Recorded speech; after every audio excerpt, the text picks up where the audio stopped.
Okay, so first big thing I wanted to review just a little bit of P1, specifically like the 51-second mark, and then I have some just other stuff about P2. In general, though, for today, I did have a couple things that I want to just mention. In the very first one that I think is most important from at least officer perspective is just in general inconsistencies, and like the second half of the night are really what's holding us back at the moment. I'm not sure why after we go to break, it seems like our polls get a lot worse and we get a lot more inconsistent, but that's, normal with fatigue and things like that. Just try to be on top of our game when we get to the second half of the night, and just try to play really consistent with your positioning, your spell queuing, your casting, things like that. Your movement, you don't want to be trying new things every pull. You should have like personal note and things like that to make those things just a little bit easier for yourself. Secondly, in terms of P1 and P2, the largest outliers that we have are going to be three things. The first one is the star fragment dodging that we have. So I don't have him anywhere in the raid plans, but every single time that he does those blue swirlies that I typically mention, the things that you just dodge, there is a fair amount of raid damage that comes out during those, and you just have to be aware that like every single person is going to take some damage. That's like on partly healers, but it's also partly on every DPS to make sure that you yourself are topped up when those events come out. And also, we had quite a lot of people dying to them in terms of dodging. So it's completely avoidable. Just make sure we dodge it. The second thing is standing and moving through like the Dispel Fire. We have some people, especially a couple melee, that are really high on it, that basically should never realistically be taking damage from those Dispel Fires because of their positioning. So we need to make sure that when we get dispels, we are just moving straight out of it, and that we're going to good locations where we're not going to have the chance to like run through it or things. Some of that will be related in P2 when we're doing seeds. We'll have to make sure that our dispels are on time. That way we don't have melee running in there and just taking a bunch of damage, because it does hurt pretty bad if you're not using a personal or have some kind of absorb. And then lastly, I want to make sure everyone is checking for like a personal note and making sure that they have their cooldowns in check, but also that they're doing their prep ahead of time with Lorgs for power pots. Power pots this week were at an all-time low. We had people that were like I think 5 or 6 DPS that were in like under 20, which I guarantee we had more than 20 pulls that are going past like the shield. And the most important part of that fight is that we need to make sure our damage is on top of it. So if people aren't potting, people aren't using their resources, that can be a really big problem. Healers, you guys are pretty much exempt from this. I know that we are trying to figure out what the best times to use mana pots are. I know most of you guys have already done that research. So again, you guys are pretty much exempt. But for all DPS, there should be some time within the first 2 minutes of the fight that you're popping that power pot. This is a 7-minute plus fight, so you will get 2 uses. So you should be using one first platform, first shield, one of those 2 places, and then you should have it back up for third platform. And a lot of people just are not doing those unless they just suddenly are dead a lot of the time.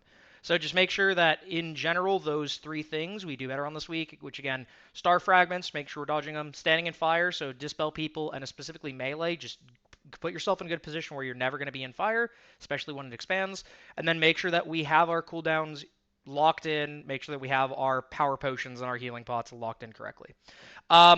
Past that, there were 2 specific points in P1 that I want to go over, and then 1 point in P2 that's kind of like an extension to like the end of our P2 where we're kind of doing prog right now.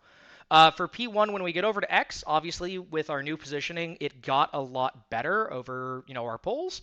But the big thing that I want to make sure that we are still doing is that once these roots come out, we want to break as many people as possible. We have a large amount of healing cooldowns are rolling. We need to make sure our healers are getting directly to green, but more importantly, that the 2, 3, and 4 are getting to their positions. Looking at a lot of our replays, our 2, 3, and 4 were really slow. Healers are watching to make sure that you guys are in good spots for dispels, on top of watching their own timers to who's in the next dispel order. And if you guys just aren't in those positions right away, they're going to hesitate. It's going to go slower. So make sure that the second that those routes are clear, we get those people away to your spots. It doesn't matter if you're number 4 and you're close to the boss, just get to your spot quick, and then you'll be dispelled and you'll just be able to turret from that position. Same thing with 3. 2, you'll have to hustle a little bit faster, but still same concept applies. Make sure these routes are killed quickly, and for our ranged, make sure you get to your dispel spot quickly.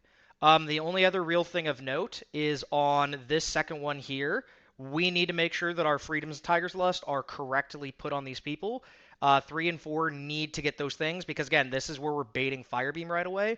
If those dispels don't come, those people are going to die. And a lot of our logs, especially when we had P1 attempts that went all the way to the intermission, a lot of the deaths were because there were people back here that were not Freedom, that were not Tigers Lust, that can't break themselves out. So we need to make sure that those people are getting as much attention as possible so they can escape. They don't necessarily have to push through and get to the lock gate. They just have to get out and live and dodge the fire walls. But we need to make sure that these are tighter. So those are only two things for P1. Just make sure that when we're breaking the roots, ranged and healers are getting to their spots quickly for dispels. And then we need to make sure that these people over here are getting the attention that they need for their freedoms, Tigers List, etc. Does anyone have any questions, general comments about feed P1? Okay, P1 was pretty good overall. We'll get through it, and hopefully we won't have as many wipes this week. P2, I have a couple of videos to show as well with this. But as our prog goes, we're pretty much at this spot where we're doing our second set of dispels, which was right after the first set of seeds. The reason that I'm showing this one specifically is because after seeds and things end in this phase, or after we do roots, we have to get people back to their positions immediately, and more specifically our two ranged healers. We're basically going to have you guys cheat over there, and we're going to play around to you guys. You two, Coleslaw and Tiberia, are going to be our starters for like our set, and the faster you guys are in position, the better it's going to be. What that will look like is going to be in these videos over here, but I'll just talk about it real quick first. As we're doing roots, dispels, seeds, anything, when those things are finished, you guys want to just default go back to your position on this kind of moon side of the game. As long as you guys are over here, even if you're not in the spot immediately, if you're in the general position, you see that you have the dispel, you walk up towards the previous fire, and you get dispelled, that'll be pretty much perfect. And it's something that we're also going to need to do a lot of in P3. So just making sure that our positioning is perfect now will make that much easier. I did have two videos to kind of showcase this. The Dratnos video of when they're doing their first set of seeds. They're going to have their healers run over here and get these ones, and they're just standing on the left side of the frames. So as the next set comes out, their healer is already in position, just waiting at the dispel, and it is instantaneous. They're also doing a pretty good job of moving their next people as close to it as possible, and then really hedging that space. So make sure that for ranged, you guys are hedging that space. But for our healers, we will get you extra freedoms, Tiger's Lust, things like that. But we want you guys to cheat as much as humanly possible. Also, just kind of same thing from like these guys from Pigeons. When they did their kill, they're doing like mushroom soaks, they're doing roots, and right as they end, they're going to put their healers over into this side to get these seeds, and then they're just going to stay there and wait patiently. This is something that positionally we seem to struggle with a fair bit, but just make sure that we are doing this for this week to make sure that it's much more efficient and a really good POV of range, just filling in those gaps and just moving and hedging that fire. So that's like one of our biggest parts of P2 that I want to make sure that we do well. And the main reason is because the dispels in total we're going a little bit slow. So if we start right away and the next people get to their spots, we can do it. But this is partly on healers to be in the right spots, but then the ranged have to fill in those spots correctively. They have to make sure that they're dodging, not standing in fire, things like that. So it is a two-way street. And as much space as we can get and as quickly as we can get through these next mechanics, these are what we're going to need to succeed. In terms of our prog, it was kind of back like behind what I had just shown, where we're doing that second set of dispels, is roughly our prog spot right now. But I want to go over with this replay of their kill to show what we want to do with the next part, because we only saw it a couple times, and it was really, really messy to the point where I have a couple like death screens over here, but it's not really even that beneficial to like go over them and show them. The next set, this is the part where we got here a couple times, so it really died. Just to rewind really quick, as we're finishing these dispels, we are all kind of hedging out to get into different spots for roots, or for the seeds, I mean. And as we get seeds, we collapse in. We have a lot of DRs. Healers are popping a lot of cooldowns here, and this is also the alternative lust timing that we are looking to doing to get those 3-minute cooldowns off the rip that people are using, and also just kind of push through this set of roots, because our damage on this set of roots was criminally bad when we were looking at it. So that was the main reason why I mentioned earlier, DPS, you guys need to look at your cooldown usage and see what you have for this spot. Make sure your class has something, because again, this is right at 3 minutes. Your 1 minute should be here, 3 minutes should be here, etc. if you have those up and you weren't saving them for the very first set of natty roots at 50 seconds. But ideally, we have something here to press. We break it really quick. And as you guys already see, in this replay, healers are already spaced out into their positions, so they're already pre-planning for the next set of dispels. Once we get them in position, the next person just fills in 2, 3, and 4. We're already doing our next set of abilities. We do our second set of dragon riding. We saw this a couple times, but then we're going into roots again. We need to make sure we're tight together. And then this is the end of the transition, which we talked about a fair amount of times, but we didn't get to really see. We get nice and tied up. The dragon riders have to be perfectly on time so we don't miss a seed here. And then right after we do these seeds, we finish with the blue, like, swirly bit. To just go back just for a moment, we make sure that we're burning these roots. Dragon riders help us out. We do seeds. But I want everyone to pay attention to the raid frames here. When this falling star comes out, they're about to take a lot of damage, and they are very healthy. It's in these moments where I don't think a lot of our DPS have realized that falling stars do a lot of raid-wide damage. So you guys have to be on your toes about using your own health pots. As you can see, the pigeons are using both their health pots and their lock rocks here to make sure that everyone is topped. This moment when, after it hits, boom, almost the entire raid is dead. Healers will not have large cooldowns for here. We won't have big DRs for here because we need it for the more important parts. So if you're not topped, if you're not using your personal, responsibility, your personal equipment to keep yourself alive here, healers are not going to be able to save you, and that's not their fault.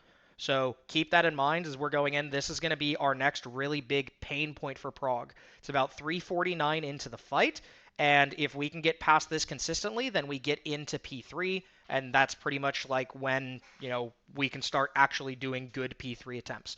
But we have to get through this moment right here, and again, it's a lot of personal responsibility to make sure you're not only dodging blue swirlies, but you're keeping yourself topped and healthy prior.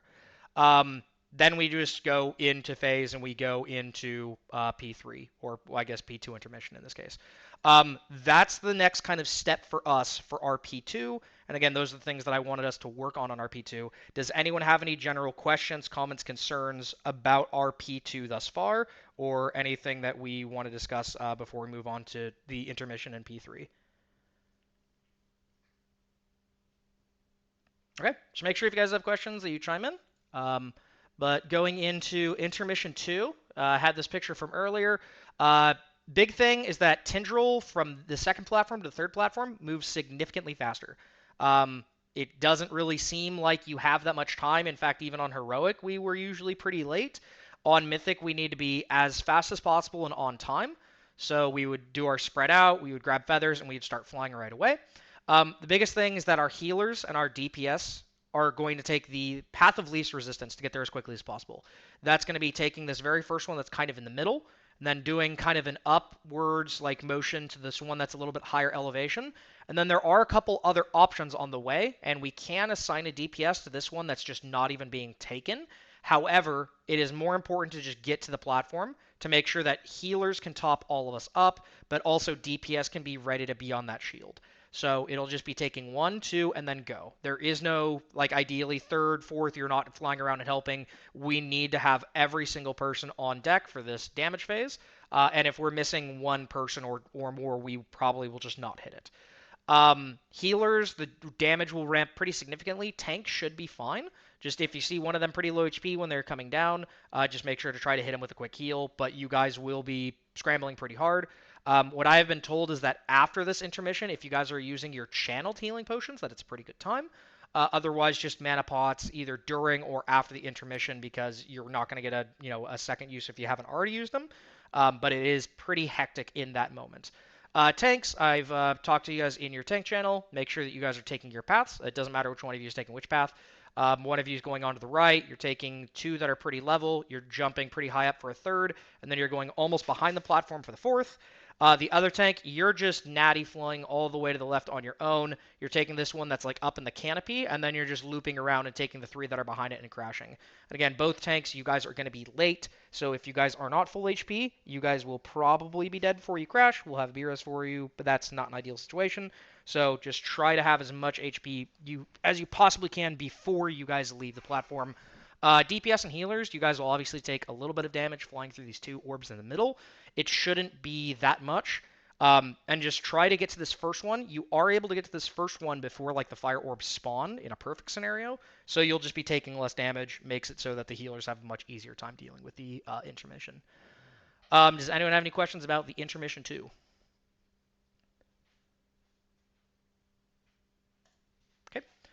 Um, so as far as our P3, it is we're going to try to do a lot of the abilities in a very similar fashion to we've done them in P1 and P2. There is one exception, which I will get to around the slide like 14, 15, 16 area, that we have to deal with them differently because of space management and just how the abilities are queued. But note that when we're in P3, the abilities do not queue the exact same way. In terms of the only world marker that I have listed right now is blue. I'm going to have star, but I haven't gotten to there yet because I've just been a little busy. But we're going to be breaking the shield here. Tanks will come down late, that's why they're not on the picture. We will need a lock gate from 19, about halfway in between where the boss is and blue right now. So make sure that when we get up there that you can drop this gate. And we want it kind of like straight out, like diagonal or like perpendicular to where like we're bringing the boss. So just make sure that like you throw that line out and he's way over there. That way we can have our escape. In terms of the first spells that queue up, we have the blue swirlies, which is the falling stars, into a feather group, roots, fire beam, and seeds. So like this is like the whole gauntlet. This is every single ability set that comes out at the same time. We're going to move to blue, and off this very first set, we have nothing else happening, but we have the very first cast of feathers.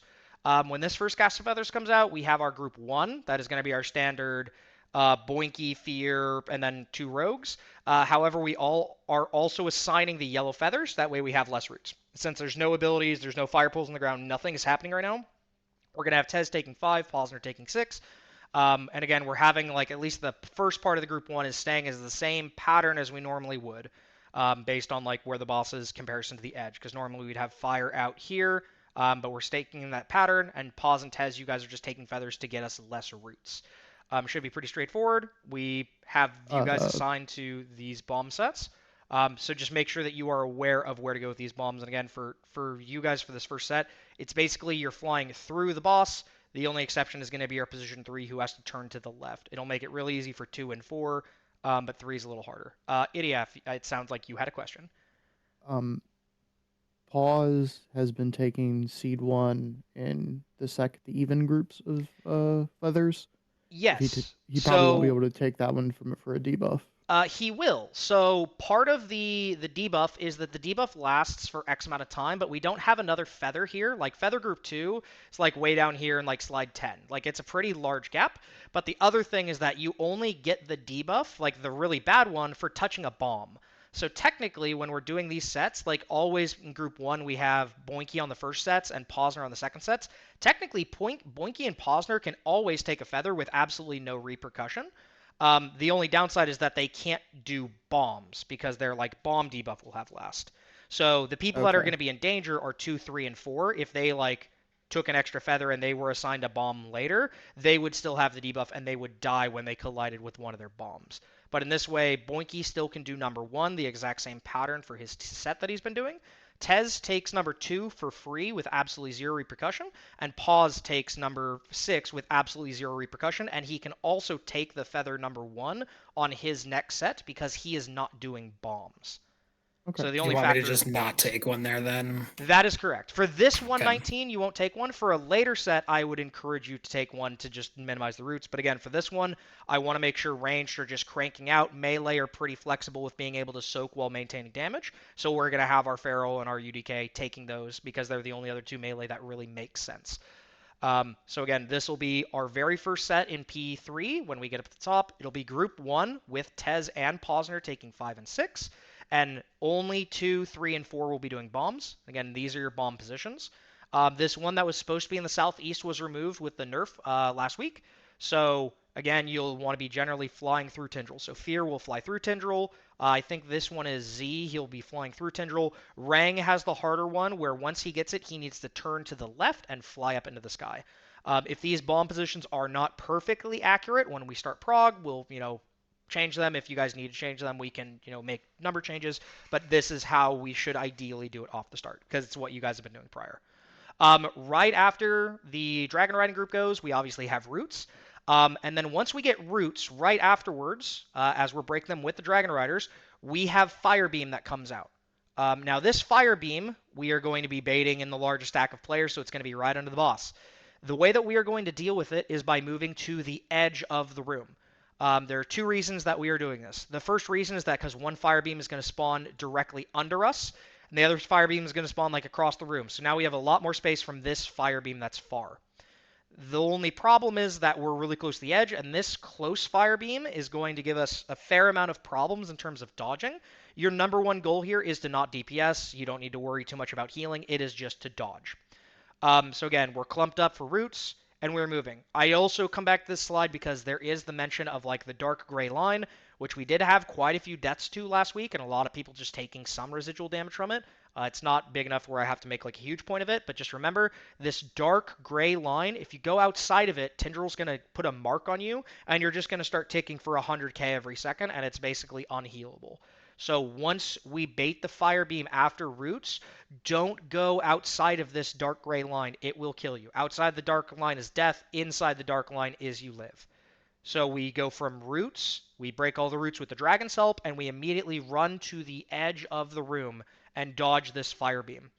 As this fire beam still persists, seeds spawn. So as we're still dodging these extra lines that have come out, the main pool disappears, but seeds will be here. Seeds cannot spawn outside of the gray line, so they'll spawn in a pretty big clump. They can also spawn inside of where the previous fire beam was. And again, I'll say it one more time. When the seeds spawn, the fire pool on the floor is gone, but the lines are still going. So there will be ones that spawned behind us where we came from, and we will need people to run in and grab those last probably 2 or 3, and it's a really tight check. We only have 5 seconds from when they spawn. The thing despawns, you have to see where those seeds are and run into the previous fire beam and get them. We are also still dodging those extra projectiles, including the ones that are coming from far away, so you have to be careful. So this is kind of our first set of abilities. Very quick recap, we're doing a set of feathers into roots.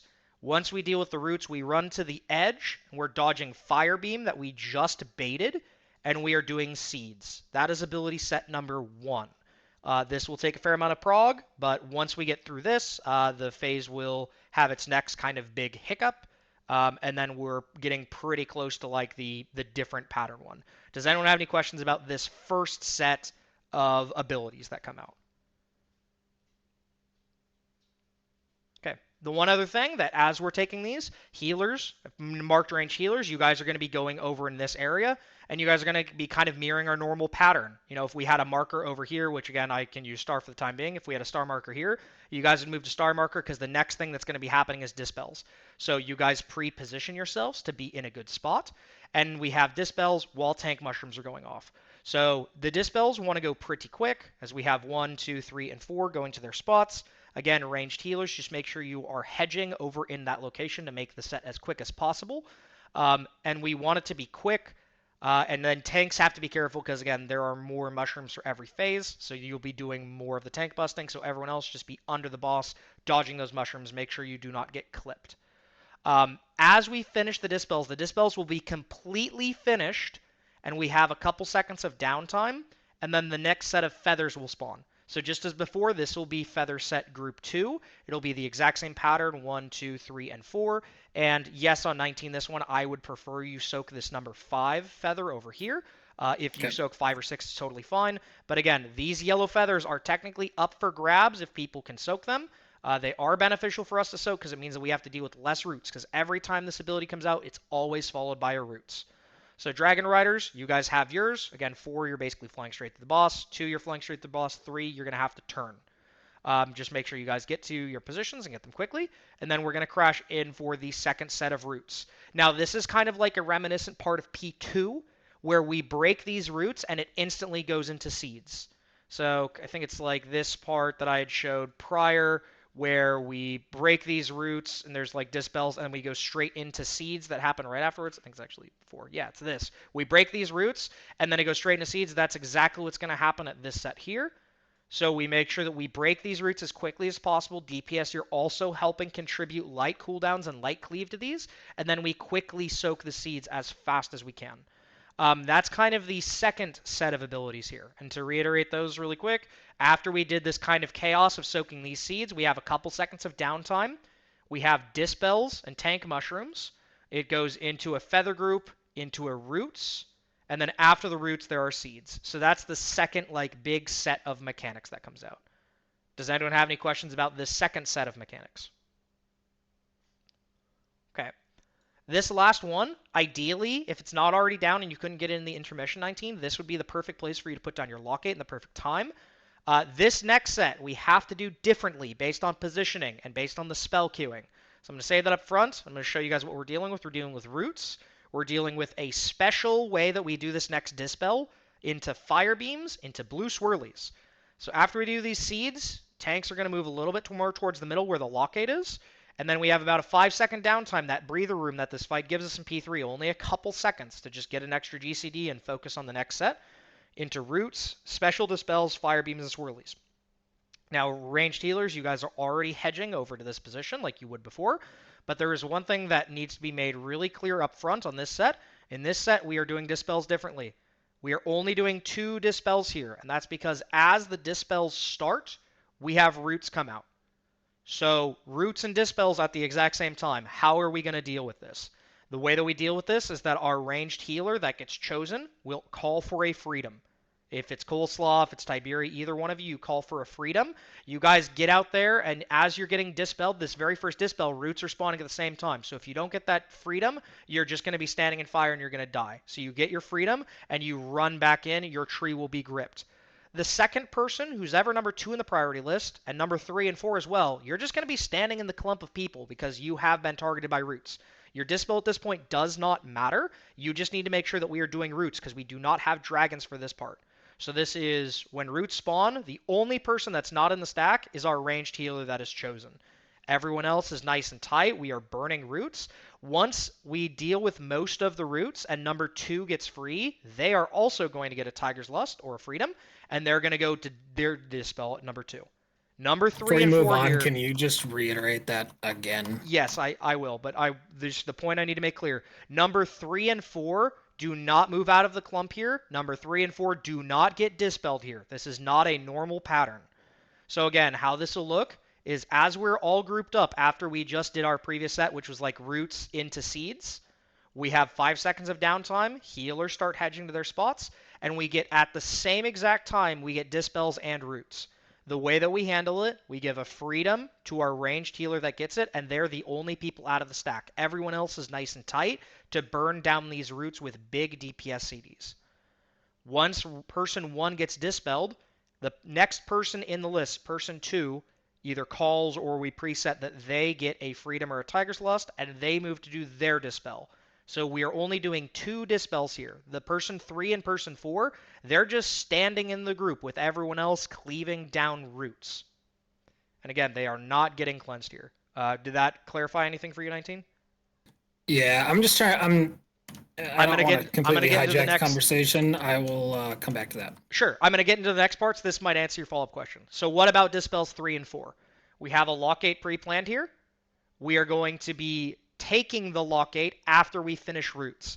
The reason we're taking this gate is because right about the time that we're done killing these roots, we get a fire beam. So again, number 1 is dispelled. Number 2 has dispelled. Everyone else is breaking roots.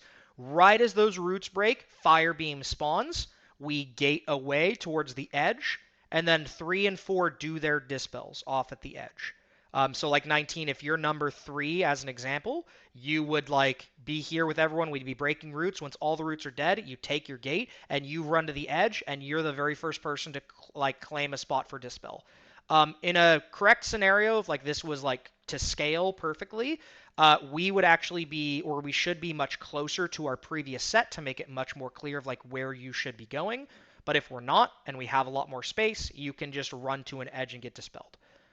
So if you're like number 2, let's say Coleslaw gets dispelled first, you're damaging roots. Once Coleslaw is dispelled, you get a Tiger's Lust, you turn around, you go get dispelled, you run back, you're cleaning up all the roots. When they're all dead, you gate over here with everyone else. So 3 and that's 4 my get their dispelled question. at the edge. Usually I'm number 2 and I can freedom myself. If I am usually going to be number 2, can I just plan on being in position for the dispel and just have my freedom? So if you're already in the dispel position, your route is going to be harder to get to. Because the whole point is, and I Well, don't it's know. going to spawn an ad. Yeah, Because all these it'll freedom. spawn an ad, but here's the troublesome part. These slides that I've shown where it's like, okay, we have a little breather room, the healers are hedging. From slide 14, where healers are dispelling and number 2 dispels, to slide 15 when we get away, that is a 4-second period. Yep. So that is like root spawn, we have 4 seconds to kill every single root and then take a lockgate or people die.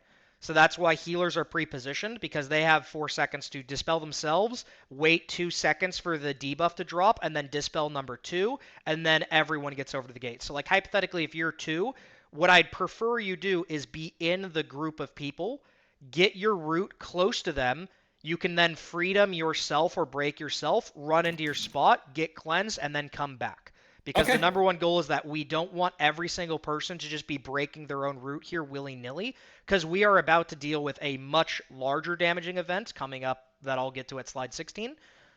So this is the best scenario of get into the group, get your route, dispel your own route if that's the way you can play it, get to your dispel spot, the healer dispels you, you run straight to the lockgate and hope we've killed all the roots. So again, I know that this part is probably pretty confusing, but this is probably the hardest part of the fight. In terms of P3, this is the only part of P3 that we're really going to be doing differently. So again, this is the third set of abilities right after we just finished the second set of seeds. Ranged healers immediately hedge their position. They are the only people out here. We get roots. As the dispels occur, the healer dispels themselves. They get a freedom so they can run back in. The next person is in. We get roots. We start to break them because we don't have help from Dragon Riders. Number 2 in the list goes to their spot. They get cleansed by a healer and they run back in. Once we finish all of the roots here, there's a fire beam. Again, only about 4 seconds until that fire beam spawns. Then we have another 2 seconds to finish the ads and take the gate. And we take the gate. Number 3 and 4, whoever they are, go to the edge of the gray line and find a decent spot for dispels. And again, this is the most important note of this part, because this is where that problem comes in of like potentially having just a bunch of people freedoming themselves. There is about to be a humongous damage event. As I mentioned earlier, when blue swirlies come out, there is a lot of raid-wide damage that occurs, and that was that kind of clip that I showed of Straw's POV in P2. There is about to be a blue swirly right after we take the lockgate as we're dodging fire beams, and we still have 2 more people to dispel. Healers are going to need to be absolutely cranking Dispel people and Dispel 3 and Dispel 4 to make sure they don't die. If they die early, we can potentially have a wipe or a really bad room positioning. So healers are going to be needing to give these 2 people a lot of attention. At the same time, we're about to do blue swirlies where every single person is about to take a lot of damage, and then we're going to dispel.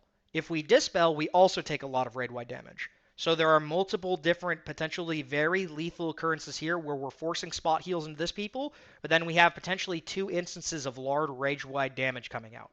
So the biggest thing, in terms of all the lorgs and things I've looked at, this is the best time in the entire fight to use your health pot and lock rocks if you're not already using it at that end of P2 that I showed on Straw's POV. So if you haven't already used them, when you take this gate, you're just pressing that shit to keep yourself alive. There is no other time that you will ever use it. Nothing else through the rest of the fight is this lethal in terms of damage. So again, it's we baiting the fire beam as we're killing the roots. Everyone goes through, including 3 and 4 that have not been dispelled. We get towards the edge for 3 and 4 to get dispelled by healers. As this is happening, large rage-wide damage from the blue swirlies, so people need to health pot, lock rock, personal, even immunities are fine here.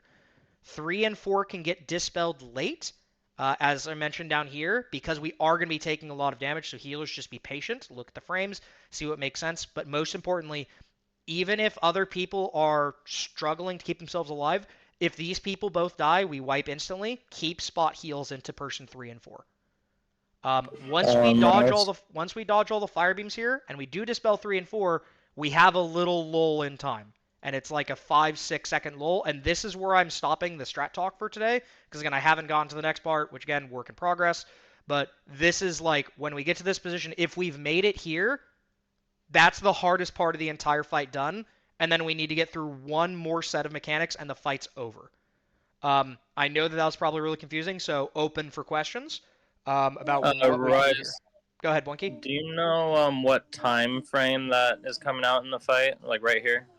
Not off the top of my head, but I will look really quick for you.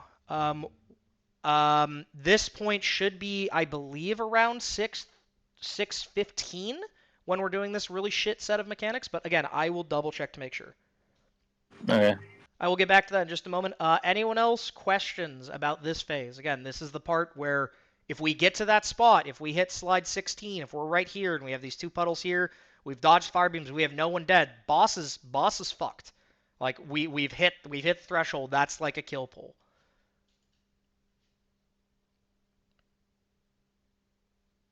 Any questions, comments, concerns?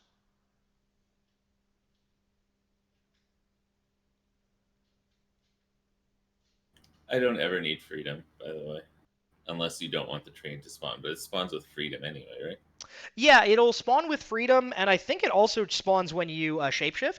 So Yeah. in those scenarios, we'll just always default to giving cool slide, and then if you get targeted, you'll just know to break yourself. Yeah. that's fine. There's no cooldown on that, obviously. Yeah, exactly. That's perfect. Boinky, to answer your question, that set is around 6:08 when we're frantically dodging fire beams. So Yeah, thanks. 6 minutes into the fight, this is the part where, again, if we get to this part, we do one more set of ability queuing, and then we are done with the fight. Like, that'll be like the 7-minute mark. Boss should be pretty much dead. Boss will be taking a lot of damage from dragon riding, and just as a hypothetical side note, Dratnos, when his team got to this exact spot, I think I'm pretty close to... Oh, yeah, so this is when they're doing that, like, weird dispel thing. I'll just show their POV really quick. So they have, like, 2 dispels. All of their roots come out. They're breaking these... Actually, no, this isn't that spot. This is going to be after that.